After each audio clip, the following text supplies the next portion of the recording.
তারপর বলছি এবার অবিবাহিত, তাই না? লিল্লাহি তাকবীর। ওই বিবাহিত আজকে পাঁচটা না, এটা যেটাই হয় আজকের এই আরেকবার সুযোগ তো নাই ভাই, সুযোগ চলে গেছে।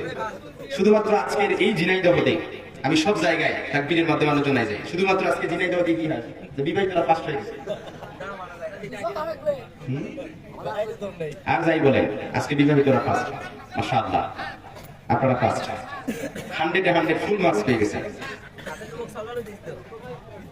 এবার বিবাহিত অবিবাহিত সবাই মিলে একটা তাকবীর দেয়া যাক, লিল্লাহি তাকবীর।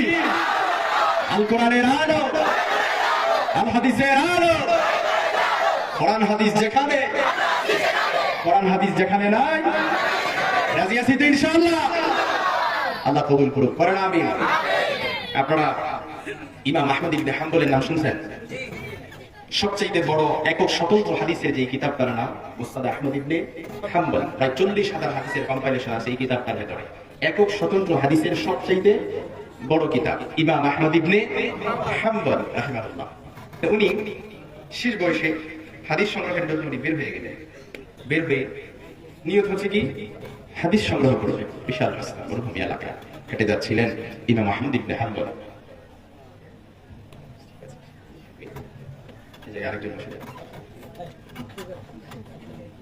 ঠিক আছে, এদিক টাকা ইমাম আহমদ ইবনে হাম্বল উনি বের হয়ে গেলেন। রাত্রিবেলা কোথায় থাকবে, কোথাও জায়গা নাই, এক মসজিদের কাছে গেলেন। মসজিদে গিয়ে মসজিদের যে দারোয়ান, এই দারোয়ান ওই মসজিদে আসর পড়েছে, মাগরিব পড়েছে এবং ইশা পড়েছে। পড়ার পর ওই মসজিদে বলতেছে দারোয়ান যে বলতেছে, ভাই আমি মসজিদের ফজরের মুসল্লি, আমি আজকের রাতটা এই মসজিদেই কাটিয়ে দিতে চাই। কিন্তু দারোয়ান বলে, না এটা করা যাবে না, মসজিদের গেট লক করে দেওয়া হবে, আপনি বের হয়ে যান। আপনি কি হয়ে যান?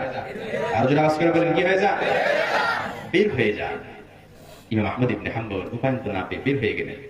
বের হয়ে কোথায় যাবে, কোথায় থাকবে রাত্রিটা? কোথাও তো যাওয়ার জায়গা নাই, রাত্রিও কোথায় কাটাবে এটা তো জায়গা নাই। কারণ গন্তব্য হচ্ছে হাদিস সংগ্রহের কাছে বের হয়েছে, রাবির কাছে যেতে হবে। তো ইমাম আহমদ ইবনে হাম্বল হাঁটতে হাঁটতে এক বাজারের কাছে গেলেন। গিয়ে দেখে এক যুবক খাব্বাস, শাবুল খাব্বাস, রুটি বিক্রেতা, যুবক ছেলে রুটি বিক্রি করছে।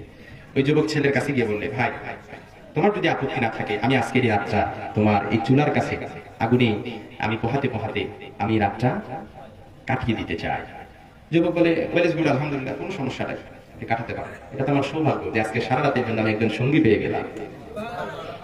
ইমাম আহমদ ইবনে হাম্বল উনি ব্যাগ থেকে ওনার বইগুলো বের করে উনি পড়ছিলেন, হাদিস পড়ছিলেন। একটু পর দেখে যুবক শুধু পড়ে আস্তাগফিরুল্লাহ। কি পড়ে? আস্তাগফিরুল্লাহ।